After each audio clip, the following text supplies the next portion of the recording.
기드온과 그 아들 아비멜렉의 이야기는 하나님의 은혜를 받았음에도 불구하고 하나님께 영광을 돌리지 않으며 다시 우상 숭배의 길로 나아간 이스라엘이 어떤 상황에 처하게 되는가를 인상적으로 보여줍니다. 아비멜렉의 모습은 세상의 악한 왕들이 어떠한 자들인지 보여주기도 합니다. 아비멜렉이 왕으로 추대되는 과정은 세상에서 왕이 되려면 어떤 과정을 거치게 되는가를 잘 보여줍니다. 그는 우선 자기 세력을 만들기 위해 혈연과 지연의 호소에 사람들을 자기 편으로 만들었습니다. 왕의 힘은 기본적으로 재물과 군사력에서 나오는데 당시 왕의 권위를 얻으려면 종교적 배경이 필요했기에 아비멜렉은 바알보리 신전의 돈으로 폭력배들을 불러 모아서 자기 군대로 삼았습니다. 그리고 경쟁자가 될 수 있는 사람은 형제라도 가차없이 모두 죽이고 맙니다. 사람들 앞에서 자기 힘을 과시함으로써 왕으로서 인정받으려 했던 것입니다. 사실 이런 모습은 인간의 역사 가운데 얼마든지 찾아볼 수 있는데 사사기는 이것이 바로 세상 권력의 실체임을 고발하고 있기도 합니다. 세상에는 혈연, 지연, 학연 등을 악용해서 권력이나 유익을 얻으려는 사람들이 많이 있습니다. 이러한 자들은 자신의 욕심을 채우기 위해 불법적인 일도 서슴지 않으며 잔인하게 폭력을 행사하기도 합니다. 그러나 모든 권력은 하나님께로부터 오는 것입니다. 결국 악인은 바람에 날리는 겨와 같이 하나님의 심판 앞에 굴복하게 될 것입니다. 아비멜렉의 손에서 가까스로 도망친 요담은 아비멜렉이 70명의 형제들을 한 바위 위에서 죽였다는 그 소식을 듣게 됩니다. 이에 요담은 그리심산에 올라 세겜을 향해 세겜 사람들을 향해 외쳤습니다. 요담은 나무들이 왕을 세우는 그 이야기를 통해서 우화를 통해 왕을 세우는 일이 하나님의 뜻이 아님을 밝히며 그들이 세운 그 아비멜렉이 악하고 위험한 존재임을 고발합니다. 경고합니다. 요담의 이야기 속에서 나무들은 먼저 감람나무를 찾아가서 자신들의 왕이 되어달라고 요청합니다. 하지만 감람나무는 자신이 만들어내는 기름이 하나님과 사람을 영화롭게 하는데 어떻게 그 기쁨을 내가 기쁨을 만들어내는 그 본인의 일을 그만두고 어떻게 내가 왕이 될 수 있느냐고 나무들 위에 우쭐댈 수 있느냐고 말하면서 거절합니다. 감람나무는 왕이 되는 것을 하나님께서 자신에게 주신 사명을 버리는 것으로 자신에게 주신 그 사명을 버리는 것으로 여기고 있습니다. 주어진 자리에서 하나님께서 맡기신 대로 기쁨을 만들어내는 것이 나무들의 왕이 되는 것보다 훨씬 귀하고 영광스러운 일이라고 여겼던 것입니다. 감람나무에게 거절당한 나무들은 이제 무화과 나무를 찾아가서 자신들의 왕이 되어 달라고 요청을 합니다. 하지만 무화과 나무도 달콤한 열매를 버리고 나무들 위에 어찌 우쭐댈 수 있겠냐면서 역시 거절하고 맙니다. 이어서 나무들은 이번에는 포도나무에 찾아가서 자신들의 왕이 되어 줄 것을 요청합니다. 하지만 포도나무도 마찬가지로 자신의 포도주로 이미 하나님과 사람들을 기쁘게 하고 있는데 내가 어떻게 그것을 버리고 나무들 위에 우쭐대는 일을 하겠느냐면서 또 거절하고 맙니다. 이렇게 자격이 있고 유능한 나무들이 모두 거절하자 나무들은 한운 수 없이 가시나무를 찾아갑니다. 가시나무는 유용한 열매를 맺는 나무들과는 대조적으로 열매도 없고 잎사귀도 없어서 사람들에게 양식이나 그늘을 제공하지 못하는 그런 나무입니다. 그런데 가시나무는 왕이 되어 달라는 요청을 듣자 이렇게 이야기합니다. 내 그늘에서 피하라라고 이야기합니다. 여기서 그늘은 보호를 의미합니다. 그런데 사실상 가시나무는 제대로 된 그늘을 제공할 수 없을 뿐만 아니라 보호를 받기 위해 가까이 가는 사람은 가까이 가는 자들은 오히려 가시에 찔리게 되는 것입니다. 나무들은 자격도 능력도 없는 가시나무에게 왕이 되어 달라고 요청하였고 가시나무는 그 제안을 수락했습니다. 여기서 가시나무는 누구를 상징하는 것일까요? 바로 아비멜렉을 상징하고 있는 것입니다. 그렇다면 나무들은 누구일까요? 바로 세겜 사람들을, 그 아비멜렉을 왕으로 삼았던 세겜 사람들을 상징하고 있는 것입니다. 그러므로 가시나무가 어떤 존재인지 알면서도 왕이 되어 달라고 요청하며 맹목적으로 추종하는 나무들과 그늘도 없으면서 자신의 그늘에 피하라는 가시나무의 말을 통해 오늘 요담은 무능하고 악한 아비멜렉과 그를 왕으로 세운 세겜 사람들의 어리석음을 조롱하고 있는 것입니다. 비난하고 있는 것입니다. 가시나무는 내 그늘에 피하지 않으면 불이 가시나무에서 나와서 레바논의 백향목을 불사를 것이다 라고 협박합니다. 이를 통해 가시나무는 자신의 본색을 드러냅니다. 왕의 자리를 자기 마음대로 권력을 휘두르며 타인을 마음대로 심판할 수 있는 그런 자리로만 생각했던 것입니다. 요담은 이렇듯 가시나무의 협박을 통해 아비멜렉이 그만큼 무능하고 또 매우 위험하고 잔인한 사람이라는 것을 드러내는 것입니다. 이어서 16절에서 21절에서는 요담이 가시나무와 같은 아비멜렉을 왕으로 삼은 자들을 향해 저주를 선포합니다. 먼저 16절에서 요담은 세 개의 질문을 통해 세겜 사람들의 잘못을 강하게 비난하고 있습니다. 17절에서 18절에서는 이 질문에 답하는 형식으로 여룹바알 곧 기드온의 아들 70명을 죽이고 아비멜렉을 왕으로 세운 것은 목숨을 걸고 그들을 미디안 사람의 손에서 구원해낸 여룹바알에게 그 기드온에 대한 배신이라고 비난합니다. 여기서 요담은 아비멜렉을 여룹바알의 아들이 아닌 여종의 아들임을 드러내면서 그가 여룹바알의 진정한 상속자가 아니라는 것도 강조하고 있습니다. 19절에서 20절에서는 두 개의 조건문을 통해 아비멜렉과 세겜 사람들을 저주합니다.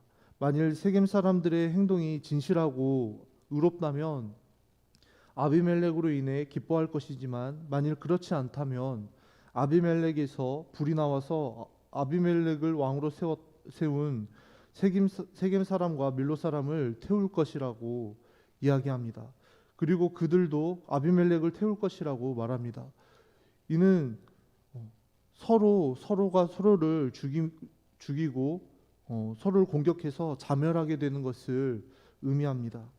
이미 앞에서 그들의 행동이 기드온과 그 집에 진실하지 못하고 의롭지 않다고 비난했기 때문에 첫째 조건을 이미 어긴 것이고, 그러므로 둘째 조건인 불이 나와서 서로 태우는 일이 벌어질 것이라고 저주하고 있는 것입니다.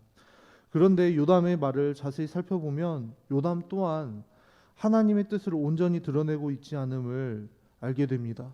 요담은 세겜 사람들이 언약을 맺은 대상을 여호와 하나님이 아닌 여룹바알 곧 기드온이라고 바꾸어 말하고 있는 것을 보게 됩니다.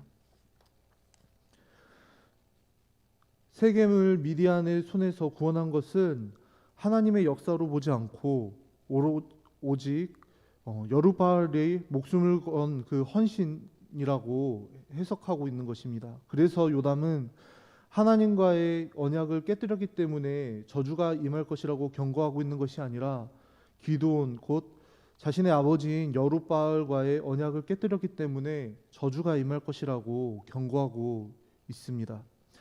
여기서 우리는 기드온이 하나님께 모든 승리의 영광을 돌리지 않고 또 자기 마음대로 이방신을 섬겼던 그런 상징물이었던 그 의복을 취했던 그것에서 그 영향이 아비멜렉뿐만 아니라 요담에게도 미치고 있음을 발견하게 됩니다. 아비멜렉과 마찬가지로 요담도 하나님 편에 서 있는 것이 아니라 그저 자신의 안위를 위해서 아비멜렉이 가진 권력을 자신이 차지하기 위해 싸우고 있는 것으로 보입니다. 21절을 보면 이렇게 세겜 사람들과 아비멜렉을 저주한 요담은 어떤 공격적인 행동이나 노력 없이 그저 도망하여 모압 경계에 있는 광야인 부엘에 가서 거기서 살아가게 되었다고 이야기합니다. 말씀합니다. 우리는 오늘 하나님께서 요담을 통해 주시는 이 말씀을 듣고 오늘 우리 스스로를 돌아볼 수 있어야 합니다. 어리석은 우리는 전능자이신 하나님의 그늘 아래 피하기보다는 무능하고 약하고 잔인한 가시나무에 피하려 할 때가 종종 있습니다. 여호와 하나님을 신뢰하고 의지하지 않고 이 세상을 하나님보다 더 의지하며 세상을 통해 평안과 위로를 얻으려 할 때가 있습니다. 그러나 이 세상은 우리에게 결코 참된 위로와 평안을 주지 못합니다. 세상은 우리의 문제를 해결해 줄 능력이 없으며 우리를 보호해 주지도 못합니다. 그럼에도 어리석은 우리는 세상의 것을 의지할 때가 많고 그것들을 우리의 왕으로 삼을 때가 있습니다.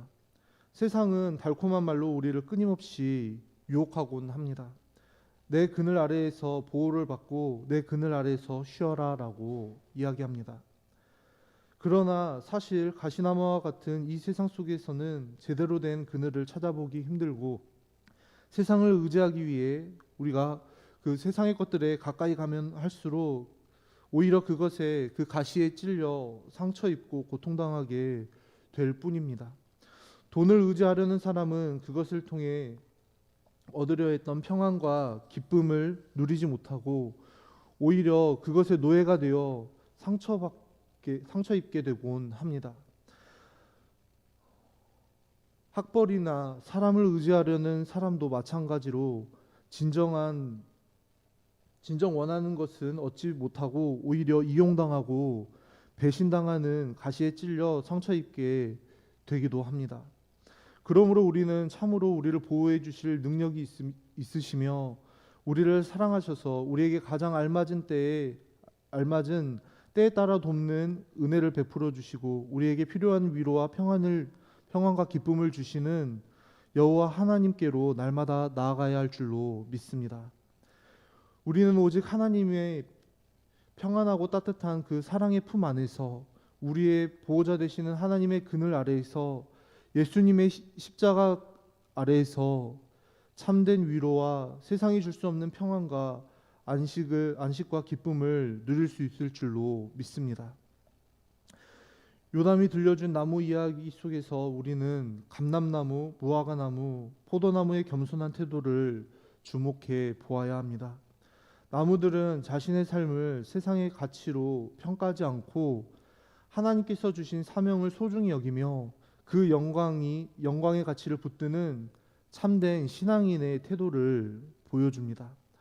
이 세상은 어떻게든 수단과 방법을 가리지 않고 높은 자리에 올라 사람들 위해 군림하고 모두가 부러워하는 자리를 차지해야 가치 있다고, 그러한 삶이 진정한 가치 있는 삶이라고 말합니다.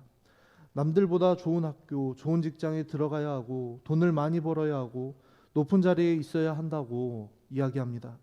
그러나 우리에게 진짜 중요한 것은 그런 것들이 아닙니다. 진정 가치 있는 삶은 하나님께서 우리를 부르신 그 자리에서 하나님의 뜻에 순종하며 사는 것입니다. 하나님과의 친밀한 인격적인 관계 속에서 매일 주님과 동행하며 그분의 다스림 안에서 하나님 나라 이루어가며 사는 삶이 진정으로 복된 삶이며 성도된 우리가 추구하며 살아가야 될 삶인 줄로 믿습니다. 하나님께서는 우리에게 영원한 하나님 나라에 깊이 뿌리 내리고 이 세상의 유혹과 헛된 메시지에 흔들리지 말고 매일매일 베풀어 주시는 그 은혜에 감사하며 자족하는 삶을 살아가라고 우리에게 말씀하십니다. 물론 남들보다 빠르게 달려가는 삶으로 부름받은 사람도 있을 수 있습니다. 또 어떤 사람은 높은 자리에 오르도록 부름받은 사람이 있을 수도 있습니다. 그러나 하나님께서는 모든 사람을 그런 자리로 내모시지는 않으십니다. 어떤 사람은 기름을 생산하는 감람나무로, 또 어떤 사람은 달콤한 열매를 맺는 무화과나무로, 또 어떤 사람은 포도나무로 부르십니다.